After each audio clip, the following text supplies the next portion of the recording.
We've now talked about the idea that to get to the authority of the text, to read the text as seriously as we can possibly read it, means we've got to try to understand it against the claims that the author's making. What story is this text trying to tell? What part of the origin story? And I've suggested that it's telling the home story, not the house story. And that those would line up with the claims that the text is making.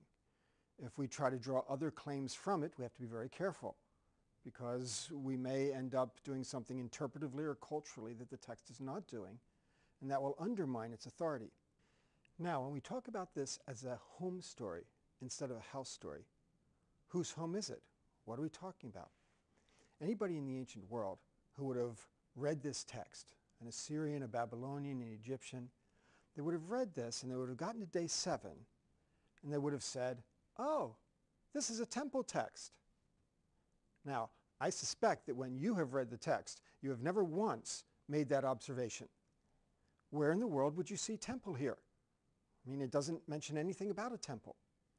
Well, this shows kind of how we're a low context audience in a high context text. The text talks about God resting. In the ancient world, gods rest in temples. Temples are built for gods to rest in. And therefore, anytime you're talking about divine rest, you're bringing in temple imagery. And anyone in the ancient world would have caught that. So when we talk about the authority in the high context communication between the author and audience in Israel, we have to see that there's a temple imagery involved.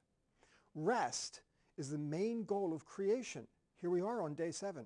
It's interesting that when you try to make this a house story, you don't know what to do with day 7. There's no material involved there. But as a home story, it becomes the focus of the whole passage. So people may be the climax of the 6 days, but the rest of God is the climax of the creation account.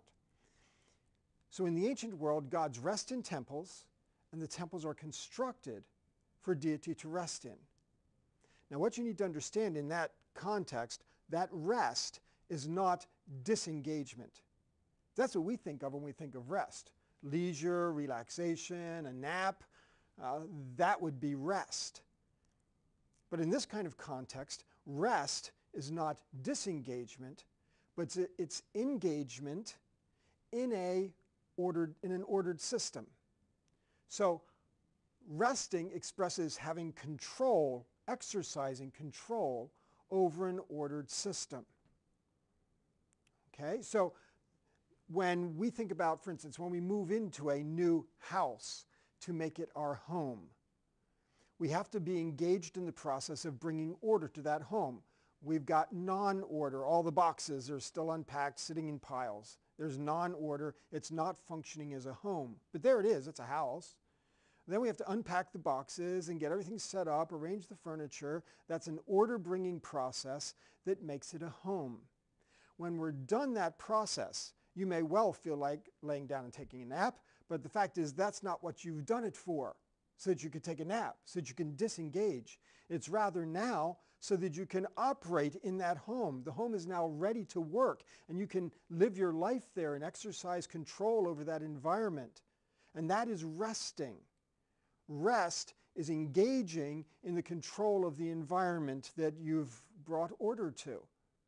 When God talks about bringing rest to his people, in Deuteronomy, in Joshua, even in Hebrews 4, rest is the idea of being able to function in their ordered world. God gives them rest from their enemies. That doesn't mean he's offering them relaxation. It means that they won't have all the incursions and the chaos and the anarchy of invaders, and they can live their lives. And that's the rest that God offers. And eventually there's an eternal rest, which isn't an eternal nap. It's an eternity of living in an ordered context. And so rest is the idea of expressing that control. The rest that God gives then is the opposite of unrest. Think of how we use that word in English. Unrest. You know, everything's messed up and problematic. rest is when all of that's resolved. So the order-bringing process of creation leads to God's rest, his engagement in operating the world. Now, we can see this in biblical text. We can see it all over the ancient Near East, but we can see it in biblical text too. We take a passage like Psalm 132. Starting in verse 7 or so, let us go to his dwelling place. Let us worship at his footstool. You can see it's temple language here. Okay, arise, O Lord, come to your resting place. That's what the temple is, his resting place. You in the ark of your might. For the Lord has chosen Zion. He has desired it for his dwelling. And he said, this is my resting place, the temple, forever and ever. And here's the key. Here I will sit enthroned. God's rest is his enthronement, not his leisure or relaxation. Now that means that in Genesis 1, we are talking in temple terms.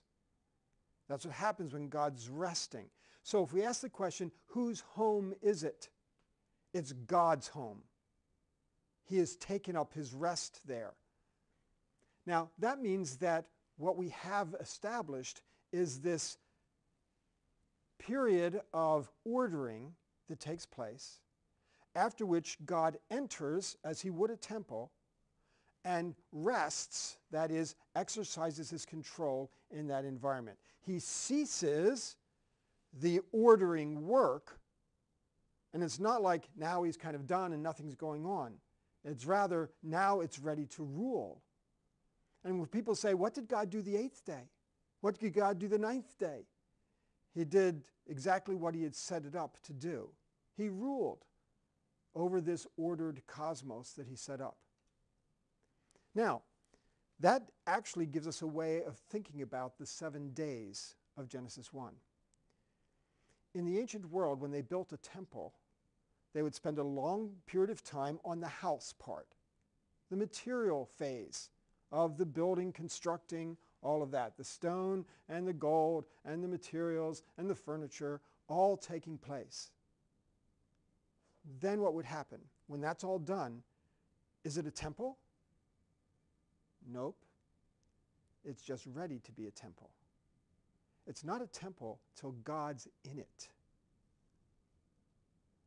So what happens is, after all the material work is done, then there is a temple inauguration, which is going to launch it. It's like now moving into the home. It's ready to operate as a temple, as God's dwelling place. And they have an inauguration ceremony, and often in the Bible, often in the ancient Near East, that inauguration ceremony is 7 days. And the idea then that in Genesis 1, as we tell the home story, the 7 days, and I'm perfectly fine with it being a literal 7 days, 24-hour days, but of course that would have nothing to do with the material cosmos. It has to do with the house becoming a home, God's home. The cosmos is sacred space. God is in it. And that's the whole point of it. This house that has been prepared, this cosmos, is now going to begin to function as God's home. And he has put people there to be his honored guests and his stewards and his vice-regents, to continue maintaining order in ways that they are designed to do. So the word yom, day, suggests a 24-hour period. But that would not be something that would help us talk about the age of the earth. That might be the case if it were a house story, but if it's a home story, that's not the case at all. If the 7 days functions like a temple inauguration, then objects are not necessarily being made in those 7 days. Again, the material phase has to all happen and be ready before the inauguration takes place, because otherwise it wouldn't be ready for it. If the days are concerned with bringing order rather than making things, the 7 days has nothing to do with the age of the earth. Another way to say that, of course, is that the Bible is not making claims about the age of the earth through the use of this day structure. And therefore there would be no entailments about whether the earth is old or young. Those would be things that we'd have to figure out using other information, because the Bible would not be making that sort of claim. Now, this leads us to sort of a grand conclusion about this analysis of chapter 1. The conclusion would be that the text asserts its claims, right? The text asserts that in the 7-day initial period, when Genesis 1 talks about the beginning is the 7 days. It's not something that happened before the 7 days. That first verse is a literary introduction to the chapter, telling you what story it's going to tell you. So it says, in the beginning, God created, bara, gave functions, brought order to the cosmos. And here's how he did it. It started out non-productive. And God brought order through those 6 days, and then it began functioning as his house when he enters into it. So the text asserts then that in the 7-day initial period, God brought the cosmos into operation by assigning roles and functions. He made the house his home. And so that's the way that we should think about what the text is doing. Again, my claim would be that this is what the biblical author is communicating to his audience. We always want to think in terms of science. We want to think in terms of material. That's our way of thinking about origins.